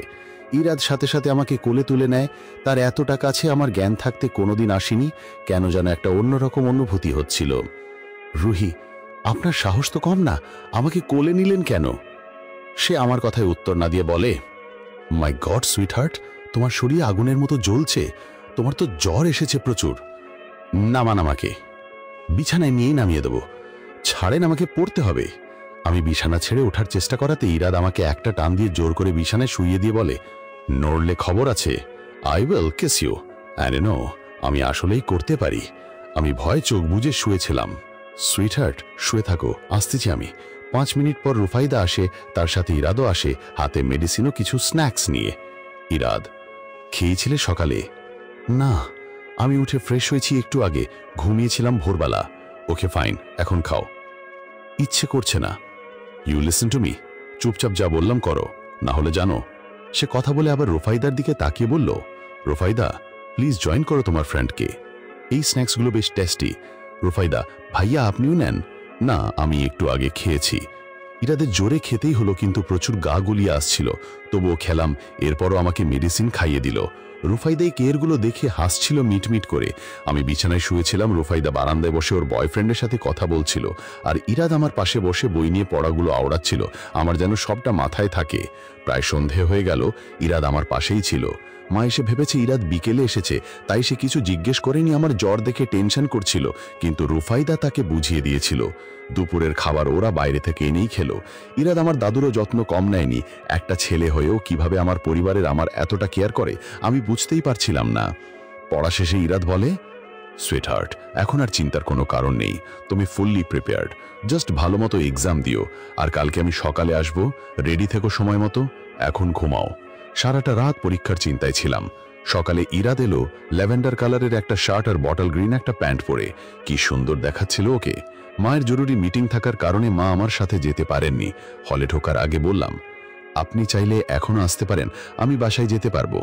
সুইটহার্ট, আগে এক্সাম দাও, আমি গাড়ির সামনে আছি, নয়তো মেন গেটের পাশে পাবে। আমি এক্সাম দিলাম, বের হয়ে দেখি সে গেটের বাইরেই দাঁড়িয়ে আছে। কেমন হলো? আলহামদুলিল্লাহ, সব কমন ছিল। আলহামদুলিল্লাহ। আমরা বাড়ির উদ্দেশ্যে রওনা দিলাম। প্রায় 10 মিনিট পর তাকে বললাম, ধন্যবাদ, আজকে আপনি না থাকলে আমার এক্সাম এতটা ভালো হতো না। আপনি আমার জন্য অনেক করেছেন, যা কেউ অন্যজনের জন্য করে না। আমি কথাটা বলার সাথে সাথে সে গাড়িটা থামিয়ে দিয়ে সে আমার দিকে দেখে বলে, সুইটহার্ট, আমি অনেক স্বার্থপর। আমি কখনো কারোর জন্য কিছু করি না, যা করি নিজের জন্য করি।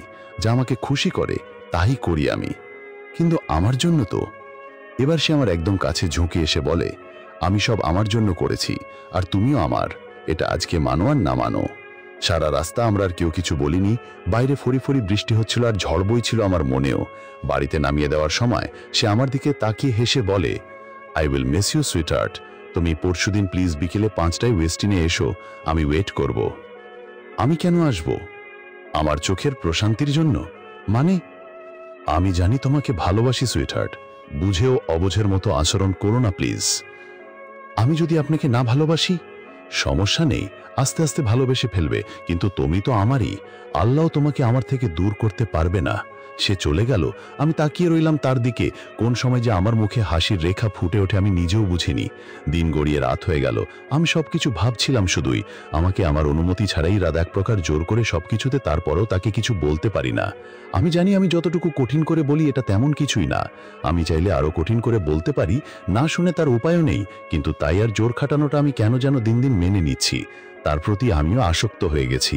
হ্যাঁ, আমিও ইরাদকে ভালোবাসতে শুরু করেছি। এই ছেলেটাকে আমি মন দেব যেটা ভাবনায়ও ছিল না। এমন একটা মানুষ যে প্রচুর ড্যাম কেয়ার ছিল, ওয়েনাইজার ছিল, তাকে আমি কেন ভালোবাসলাম জানি না, কিন্তু ভালোবাসি। সেদিন সকালেই পরীক্ষার রেজাল্ট এলো। আমি বুয়েটে প্রথম স্থান দখল করেছিলাম। বাসায় সবাই প্রচুর খুশি, আর ইরাদও, আমি এতটুকু শিওর। কিন্তু তাকে টেক্সট করে জানানোর পরেও সে রিপ্লাই করলো না। বিকেলে রুফাইদা এলো আমাকে নিয়ে যেতে। মাকেও ম্যানেজ করেছে ইরাদের প্ল্যানিং।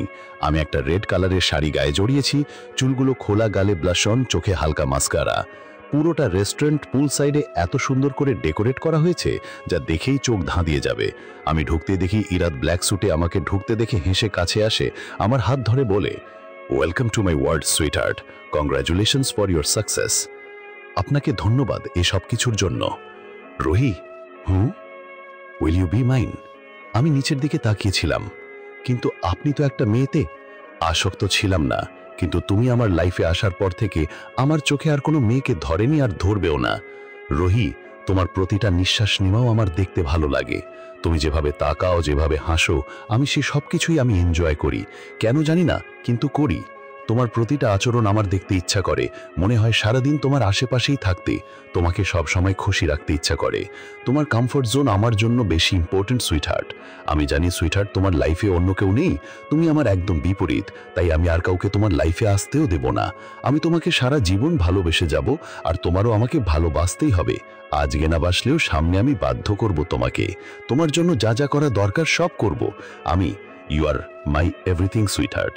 রুফাইদা আর জিসান ভাই বলছিল, হ্যাঁ বলো রুহি, এর থেকে বেশি কেউ ভালোবাসতে পারবে না। I love you too. খুশিতে ইরাদ আমাকে কোলে তুলে নেয়। তার সেদিনের খুশিটা এক অন্যরকম খুশি ছিল, যা তার চেহারায় এক আলাদা রোশনি এনে দিয়েছিল। ব্যাস, শুরু হয়ে গেল সেদিন থেকে আমার আর ইরাদের প্রেম। এভাবেই স্বপ্নে থেকে থেকে আমাদের 6 বছর পার হয়ে যায় একসাথে। আমার জীবনের শ্রেষ্ঠ সময় আমি পার করেছি। এই 6 বছরের ভেতর সে আমাকে এক মুহূর্তের জন্য কোনোদিন কান্না করতে দেয়নি। আমার ছোট বড় সব খুশির খেয়াল এই মানুষটা রেখেছে। বিয়েও আগেই করতো ইরাদ, শুধু আমি সময় চেয়েছিলাম দেখে আমাদের 6 বছর সময় নেওয়া হয়। সব মিলে আমাদের বিয়েতে আর মাত্র 26 দিন বাকি। তখন আমার হঠাৎ মনে হয় টেস্ট করে দেখি আমাদের শরীর স্বাস্থ্য সব ঠিক আছে কিনা, কারণ বিয়ের পর ইরাদের লং ট্রিপের ইচ্ছা ছিল, আর এ সময় ও বাচ্চাও নিবে না বলেছিল। তাই ভাবলাম আমাদের টেস্ট করিয়ে দেখি সব ঠিক আছে কিনা। ইরাদও রাজি হয়ে যায়। আমরা টেস্ট করালাম, আর রিপোর্টে এলো আমি মা হতে অক্ষম। এরপরই তো আমি আর ইরাদ আলাদা হয়ে যাই। আমাদের ব্রেকআপের পর পুরো 7 মাস কেটে গেছে। আমি ট্রান্সফার করে রাজশাহী চলে এসেছি। মা, দাদু সবাই চাচ্ছিল আমি ঢাকায় থাকি, কিন্তু আমি ইচ্ছে করেই অফিস থেকে এই অফারটা পেয়ে রাজি হয়ে যাই। এমন কিছুই চাচ্ছিলাম পুরনো স্মৃতি থেকে পালিয়ে যাওয়ার জন্য। কিন্তু এরই মধ্যে ঘটে একটা দুর্ঘটনা। আমার মা হার্ট অ্যাটাক করে। আমি হন্তদন্ত হয়ে হসপিটালে যাই। মায়ের শেষ ইচ্ছা আমি যেন বিয়ে করি, তাও আমার অতীত লুকিয়ে। এই জিনিসটা মেনে নেওয়া আমার পক্ষে বিষ খাওয়ার চেয়ে বেশি কঠিন। আমার মন ইরাদকে ছাড়া এমনিতেও মরে গেছে। তাছাড়া আমি একজন নারী যে কিনা কোনোদিন মা হতে পারবো না, জীবনের বিশেষ দুটো জিনিস আমার হওয়া সম্ভব না, তাহলে আমি কি সুখী হতে পারি? না, পারি না। কোনো মেয়ে মানুষই পারবে না। তবুও তো বেঁচে আছি। আর আজকে আমার মা আমার এই বেঁচে থাকাটাও একদম কঠিন করে দিচ্ছে। কেবিন থেকে বের হয়ে এলাম হসপিটালের বাগানে। দূর থেকে দেখি এখানে ইরাদ। আমাকে দেখে ইরাদ এগিয়ে এসে বলে, হেই। আমি কোনো মতে নিজের কান্না থামিয়ে বললাম, কেমন আছো? আমি অলওয়েজ রকিং থাকি, ইউনো। কোনো রকম পরিবর্তন নেই তার আচার আচরণে। আমাকে এতদিন পরে দেখিও সে কত স্বাভাবিক। সো রুহি, বিয়ে করেছ? কেন? এমনি। এখানে কেন? মা অ্যাডমিট। তুমি? ও, আন্টি ঠিক মতো কেয়ার করতে বলে দিব আমি, ডোন্ট ওয়ারি। এখানেই জব করো? না, এটা আমার হসপিটাল। লন্ডন মুভ করছি with my wife. I mean I am engaged. সামনে বিয়ে আমার। আর তোমার? আমার গলা দিয়ে কোনো কথাই বের হচ্ছিল না। খুব কষ্ট করে উত্তর দিলাম, আমারও বিয়ে সামনে। ওয়াও, কবে? কার সাথে? ডেট ফিক্সড হয়নি, হলেই জানিয়ে দিব। আজকে আসি। বাসায় ফিরে ডিসিশন নিলাম বিয়ে করব। আমার জন্য মাকে এভাবে কষ্ট না দিই। আর মনে মনে ইরাদের প্রতিও একটা অভিমান কাজ করছিল। প্রাক্তনের বিয়ে হয়ে যাচ্ছে শুনে আমারও প্রায় 10 দিনের ভিতর বিয়েটা হয়ে গেল পরশ নামক ছেলেটার সাথে। পরশ একজন মাল্টিন্যাশনাল কোম্পানি প্রতিষ্ঠাতা, দেখতেও বেশ সুদর্শন, অমায়িক একজন ভদ্রলোক। ইরাদের থেকে একদম বিপরীত একজন মানুষ। তাকে আমি প্রথম দিকে মেনে নিতে পারিনি, খুব কষ্ট হয়েছে। প্রায় 1 বছর সময় লেগেছে। প্রথমে আমি আর পরশ বন্ধু হয়েছি, এরপর আস্তে আস্তে আমাদের সম্পর্ক আগে বেড়েছে।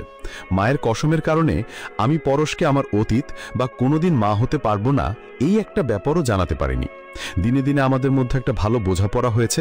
আমিও তার অধিকার থেকে তাকে বঞ্চিত রাখিনি, যদিও সময় নিয়েছি অনেক। কিন্তু আমার এই জীবনের জন্য তো সে দায়ী না। একটা সময় তার প্রতিও আমার ভালো লাগা কাজ করে। হয়তোবা তার ভদ্রতা, মানুষের প্রতি বিনয়ী ব্যবহার সবকিছু আমার ভালো লেগেছে। সেই থেকে একটা ভালো লাগা, শ্রদ্ধা কাজ করে। আর এই নিয়েই সম্পর্কটাকে আগে বাড়িয়েছি। এখন ইরাদের কথাও আর আগের মতো মনে হয় না। সংসার, অফিস সব নিয়েই ব্যস্ত থাকি। পরশ কিন্তু একদম টিপিক্যাল একজন বাঙালি পুরুষ। আমার ভালো মন্দ দেখে ঠিকই, কিন্তু কোনো প্রেমিকের মতো না।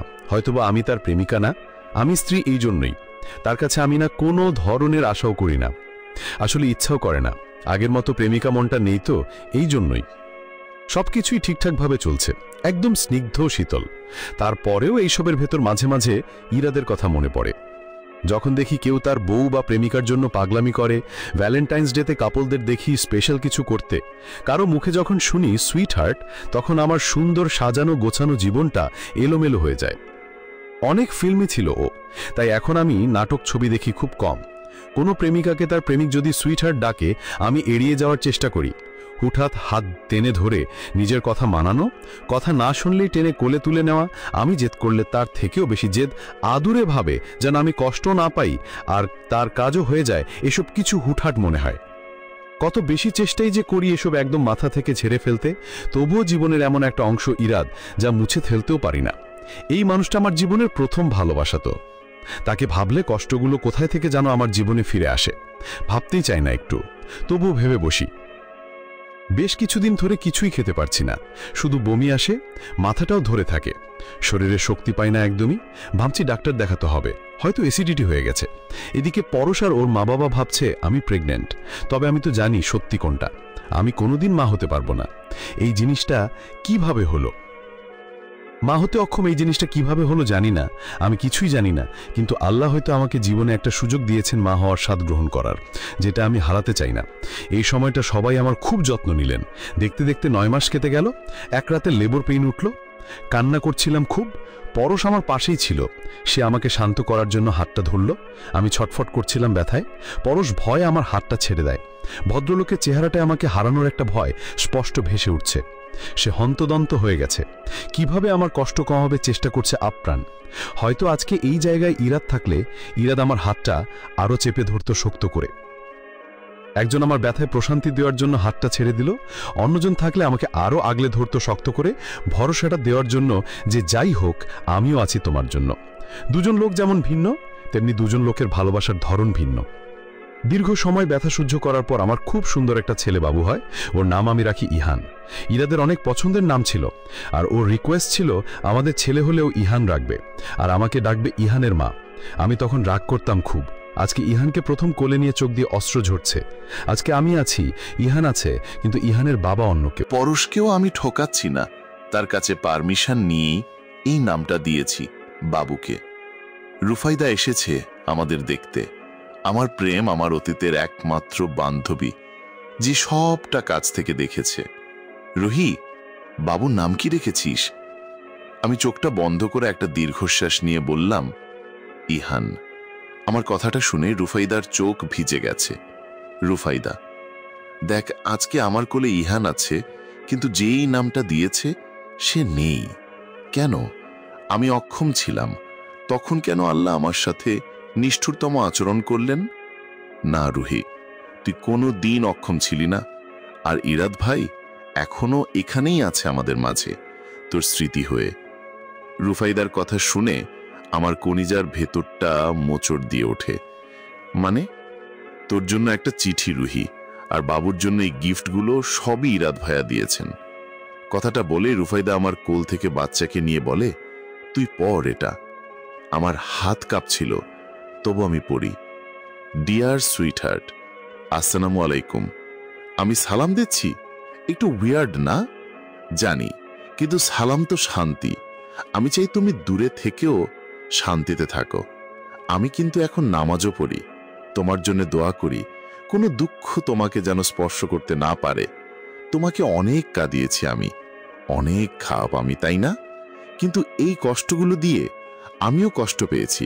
আই সোয়ার, আমি এটাও জানি আমাকে ছাড়া তোমার অনেক কষ্ট হয়েছে সেই সময়গুলোতে, কিন্তু এটা প্রয়োজন ছিল। মনে আছে, আমি সবসময় বলতাম আল্লাহ চাইলেও আমার থেকে তোমাকে দূর করতে পারবে না। দেখো সুইটহার্ট, এই কথার ফলে আজকে কি হয়েছে? আল্লাহ নিজ থেকেই আমার হাত দিয়ে আমাদের আলাদা করে দিয়েছেন। তুমি না একদম ঠিক বলতে যে আল্লাহ চাইলে সব করতে পারে। I believe it now. By the way, জানো, আমার সুইটহার্ট কোনো দিনই অক্ষম ছিল না। তুমি তো একজন যোদ্ধা, যে জীবনে অনেক কষ্ট করেছে, কিন্তু সেগুলো থেকে জয়ী ঠিকই হয়েছে। তোমার জীবনেও অধিকার আছে মা হওয়ার, কিন্তু আমার বাবা হওয়ার ক্ষমতা ছিল না। আর এই জন্যই তোমার উপরই অপবাদ দিয়ে আমি সরে এসেছি। আমি যদি বলতাম সমস্যা আমার মধ্যে, তাহলে তুমি কোনো দিন আমাকে ছেড়ে আসতে না। আমার জন্য তুমি বাচ্চার শখটা মাটি করে ফেলতে, আর আমি এটা কিভাবে হতে দিতাম বলো তো? আমি প্রমিস করেছিলাম আমার সুইটহার্টকে আমি দুনিয়ার সব সুখ দিব, সেটা কাছে থেকে হোক কিংবা দূর থেকে হোক। এই জন্যই আমি তোমাকে এত কষ্ট দিয়েছি। কিন্তু যখন দেখলাম তুমি 7 মাসেও বিয়ের জন্য রাজি হচ্ছ না, তখন আমার টেনশন হয়। আর আন্টিকে সবটা বলি। এরপরই আমরা ভাবি আমার বিয়ের মিথ্যে খবর দিব তোমাকে, এবং এভাবেই বিয়ের জন্য রাজি করাবো।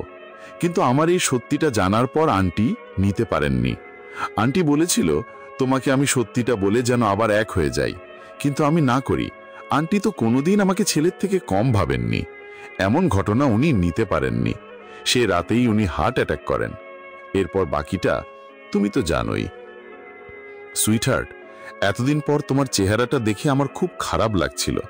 এত সুন্দর চেহারাটা এমন ক্লান্ত মলিন হয়ে গিয়েছিল, সহ্য হচ্ছিল না। তাই তোমার জন্য পরশকে খুঁজে বের করি।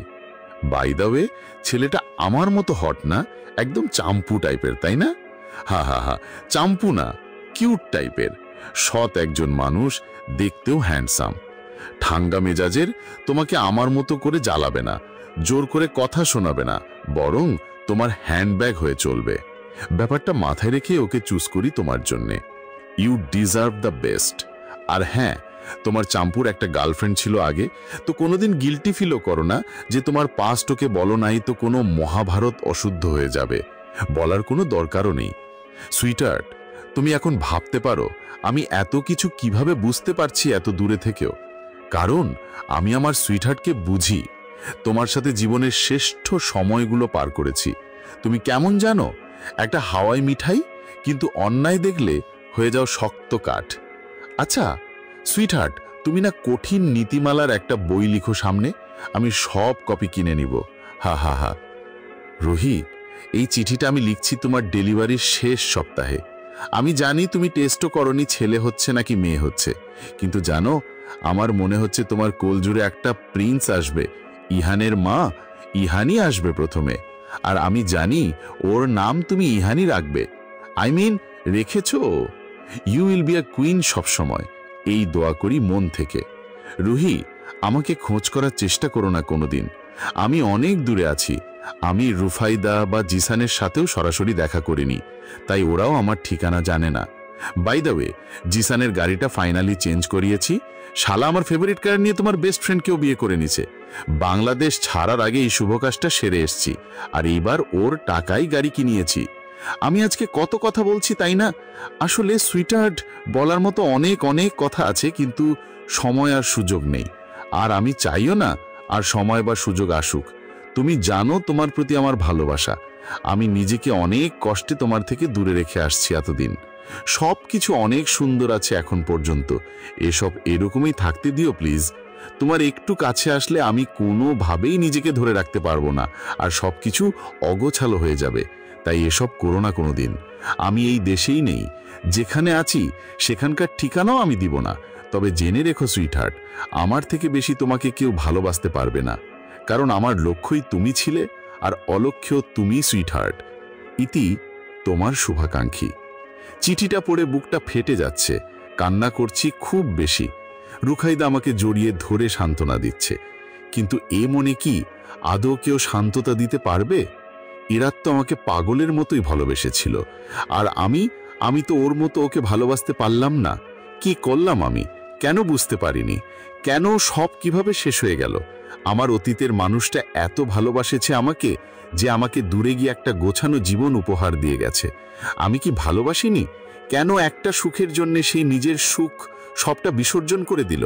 আমি জানি আর কোনোদিন আমাদের এক হওয়া যাবে না, তবে আমার জীবনের কোনো পুণ্য থাকলে আল্লাহ যেন সেটার বদলে ইরাদকে সুখী করে। নতুন জীবনটা যেন ইরাদেরও সুন্দর হয়। আমি খুঁজতে যাব না তোমাকে, কারণ আমি তোমার জীবনটা আর নষ্ট করতে চাই না ইরাদ, কিন্তু আমার মনে সারাটা জীবন তুমি থাকবে, আমার স্মৃতিতে তুমি থাকবে, আমার ইহানের নামে তুমি থাকবে। তুমি চিঠিতে লিখেছো তোমার মনের কথাগুলো, কিন্তু ইরাদ আমি তো আরো অভাগা। আমার শেষ কথাগুলো যে তোমাকে বলা হলো না। ইরাদ এখন আমেরিকায় আছে, রুহির থেকে অনেক দূরে, কিন্তু তার সুইটহার্টের জায়গা অন্য কাউকে এখনো দিতে পারেনি, কারণ ইরাদের তো সবটা জুড়ে রুহি ছিল। হয়তো সামনে ইরাদের জীবনেও কেউ আসবে যে ইরাদকেও পূর্ণতা দিবে। একা জীবন কাটানো মুশকিল। এই মুশকিল থেকে বাঁচতে সবাই কারো না কারো হাত ধরে। ঠিকই, সব রুহি আর ইরাদ এক হয় না।